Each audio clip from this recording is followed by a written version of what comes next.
You're ambitious but lazy. So you're ambitious. You've got big dreams, you want to be successful, and ultimately, you want to live the life you've always imagined. But there's a problem. You're lazy. You know exactly what you should be doing, yet you don't do it, leading to feelings of guilt because deep down, you know you're capable of more. This guilt builds up over days, weeks, and months until it turns into acceptance. Then the new year arrives, and with it, the same goals from last year. You start off strong, fueled by motivation and a bit of delusion. But before you know it, procrastination creeps in like that one relative who always shows up uninvited. Your lingering procrastination turns into a daily cycle of laziness, and before you know it, you've labeled yourself as a lazy person. So how do we break this cycle and break free from procrastination? Well, there are many videos on the internet, but the majority of them only address the symptoms, like deleting social media or removing distractions. While these may help in the short term, they fail to address the real issue, the root cause behind procrastination, which can be summed up in one word: inertia. In physics, inertia is the tendency for objects at rest to stay at rest, and objects in motion to stay in motion, unless acted upon by an external force. This also happens to be Newton's first law of motion, and it applies just as much to tasks as it does to objects. Getting started on any task, no matter how small, requires an initial push and some amount of energy to overcome the resting state of inertia. And this precisely is the issue. We make this initial push so big and difficult in our minds that instead, we just avoid the task entirely and distract ourselves with cheap, dopamine-inducing activities. So to break procrastination, we need to break inertia. And there are two ways to do this. Getting started is the most difficult part, so make this as easy as possible by reducing the stakes and taking the smallest step forward. For example, if you tell yourself, "I need to sit down and complete my 5,000-word essay," the inertia is too strong as the stakes are so high. But instead, if you tell yourself, "I'm only going to write 50 words," the feeling of inertia is much lower, as now it's pretty easy to get started without needing to rely on willpower or discipline. Another popular technique is the 2-minute rule. If you don't feel like doing the work, just tell yourself you'll do it for 2 minutes and then stop if you want to. For example, if you don't feel like cleaning your room, put on a song, clean your room, and stop when the music stops. The best part is, usually you'll continue longer than 2 minutes, or you'll end up writing more than 50 words. This is because objects in motion stay in motion, meaning once we get started, we start gaining momentum, and this momentum keeps us going for longer. Initially, it's like pushing a ball uphill, but once we pass the point of inertia, it's downhill from there. That's why it's important that the initial push is small and easy. In other words, reduce the stakes and start with just 2 minutes. You can apply these two methods to any area of your life to overcome procrastination, whether that's getting to the gym, working on your side hustle, maintaining your relationships, or pretty much anything you can think of. As Martin Luther King once said, "You don't have to see the whole staircase. Just take the first step." Achieve your goals in 2025. 1st of January 2025. New year, new goals, new you. But you've been here before. You said the same last year and all the years before that. The harsh reality is in 1 year, 12 months, 52 weeks, 365 days, 525,600 minutes, and 31.5 million seconds for the vast majority of you, nothing will change.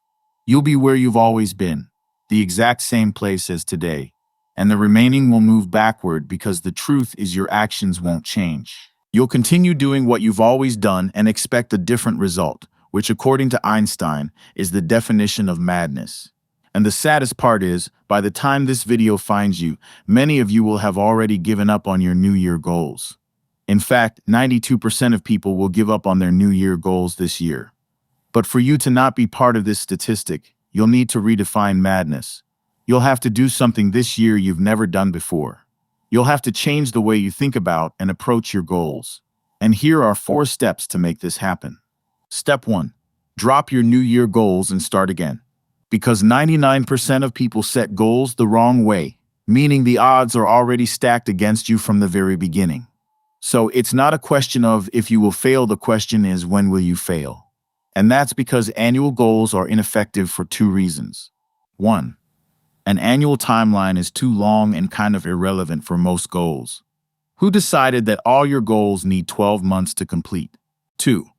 It creates no sense of urgency as you've got the whole year to achieve your goal.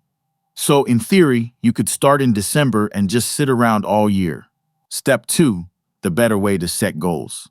The timeline of a goal should be short enough to create some sense of urgency, but long enough to make meaningful progress. This is where the 12-week year comes in. All big companies have an annual plan which sets the direction, but the more important metric is their quarterly performance. This allows them to regularly track progress and course correct should things go off track. Your annual goal is just the compass, but your 12-week goal is the map that moves you in the right direction. Step 3. Be smart. Pick your biggest goal of the year. Now break it down into 4 mini goals, one for each quarter. The most important thing, make your goals action-based and not results-based. Again, a common mistake 99% of people make. For example, if my goal was to get to 100K subs on YouTube by the end of the year, that would be kind of a dumb goal because it's not in my control. A more effective goal would be action-based. For example, by the end of the year, I will create 36 videos. That's 9 videos every quarter, 3 videos a month, and 1 video every 10 days. This is specific, measurable, actionable, realistic, and time-bound. I don't know about you, but that sounds pretty smart to me. Another example is getting into shape. An ineffective goal would be, I want to lose 10 pounds by the end of the year. However, a smart goal would be, I'll hit the gym 180 times this year.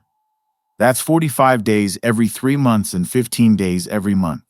You can apply this framework to any area of your life, saving money, traveling, relationships, and the list goes on. Step 4. You become what you measure. Now, doing this alone isn't enough. You need a system to keep you accountable. At the very minimum, you need a quarterly review with yourself to track your progress because you don't become your goals. You become what you measure. So measure often and measure wisely.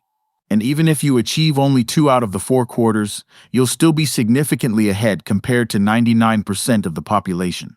So pick your goal, break it down into 4 quarterly goals, make it action-based, and measure regularly. Because ultimately, a goal without a plan is just a wish. Never run out of things to say. We've all been there. You meet someone new or someone you kind of know. You start with the usual hi, hello, followed by go-to questions like, what do you do? Which team do you work in? And after a bit of back and forth, awkward silence. I've been here many times, not just at work, but in a variety of different social settings, like meeting a far cousin at a wedding who I haven't seen in years or speaking to a random stranger at a bar. But what if you could speak to anyone and never run out of things to say? The problem is we all have some level of social anxiety, which plays a role in our awkwardness. But we're at different levels, and I personally graduated to the more advanced levels without any cheat codes. So over time, I developed my own 3 methods to speak to anyone and never be awkward again, well, at least most of the time. Initially, I blamed myself for being too shy, not confident, and just a little bit socially inept.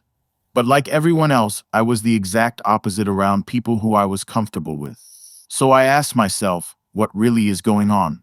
How can one person have such opposite personalities? What I realized was that even though I'm an introvert, I don't have 2 personalities, and it wasn't even a confidence problem. It was a skill problem. I simply hadn't mastered the art of small talk. And just like any other art form, like learning a new instrument or writing poetry, speaking to people is a skill that can be developed with enough practice. So, through years of trial and error, and by observing people better than me, I quickly understood there are only 3 things you need to do to speak to anyone fluently and never run out of things to say. And the best part is, you can implement these 3 things almost immediately. What would you do if someone said the following? I went to play golf over the weekend. You can either say, oh, that's interesting, and then stare into space whilst listening to the sound of silence, or you can ask intentional follow-up questions. For example, where do you usually play? How long have you been playing golf for? This will then naturally lead to further follow-up questions like, do you play competitively? Are you part of a club? Now, you probably couldn't care less about golf. But firstly, this shows that you're genuinely interested in what the other person has to say, or at least that's the perception you're creating. And secondly, this removes any awkward pauses and silences. It also gives you the power to control the conversation and take it in any direction. Because when you really think about it, a conversation is simply a series of questions and answers, and the person who asks most of the questions is usually the one in control. But for this, it's important you're asking the right questions. And this is where the second method comes in. Now, the common misconception is that to become better at speaking, you need to speak more. But like great paradoxes in life, to improve your communication, you need to do the exact opposite and actually listen more. That means to actively listen and do nothing else apart from listening. Because it's easy for our minds to wander and start preparing for our response, rather than actually listening to what's been said, leading you to say something which is completely irrelevant and off topic, adding further to your collection of awkward moments. But if you listen intently, you can ask the right questions and create a free-flowing and more interesting conversation for everyone involved. As the famous quote goes, most people don't listen with the intent to understand. They listen with the intent to reply. Don't be that person. There are enough of those already. The cherry on the cake is when you find a common ground. We instantly click with people who have similar backgrounds or interests as us. Sometimes this is really obvious, like you both like golf. Other times it might be more difficult. But even then, with enough probing and by asking the right questions, there will be something you both have in common. And once you find that thing, move the conversation in that direction, and it will start flowing itself. The truth is, there will be times where the conversation goes nowhere, and there will be moments in your life where there will be awkward silences. And if that does happen, just learn to be comfortable with the silence. At the end of the day, it's just silence, and it will eventually pass.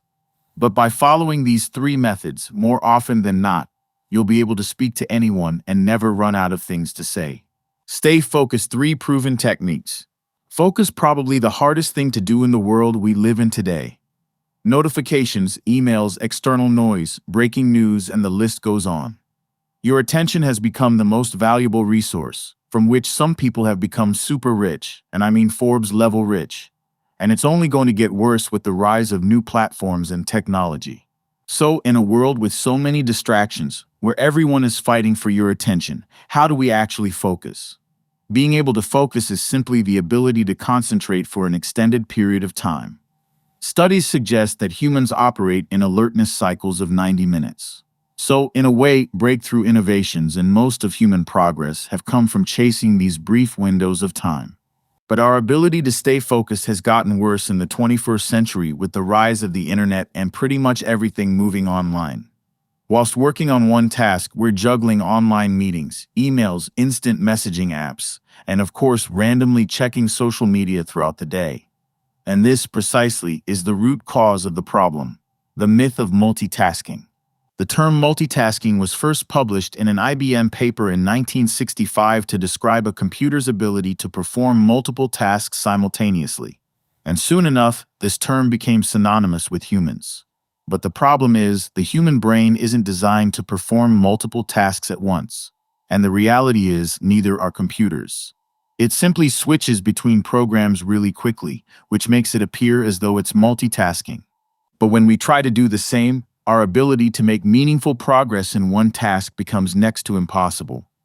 On the face of it, multitasking seems pretty harmless, like replying to an email whilst working on a PowerPoint, and you might even feel more productive doing so.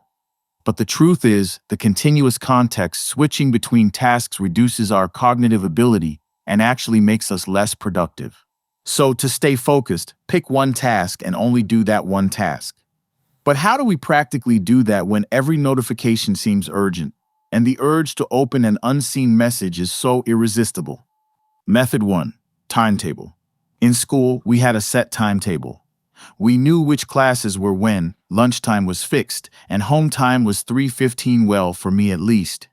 Getting distracted by the class clown is a separate issue, but the idea of not knowing where to put our attention was not really an option because it was already decided. When it was time for maths, we only had to focus on maths and nothing else.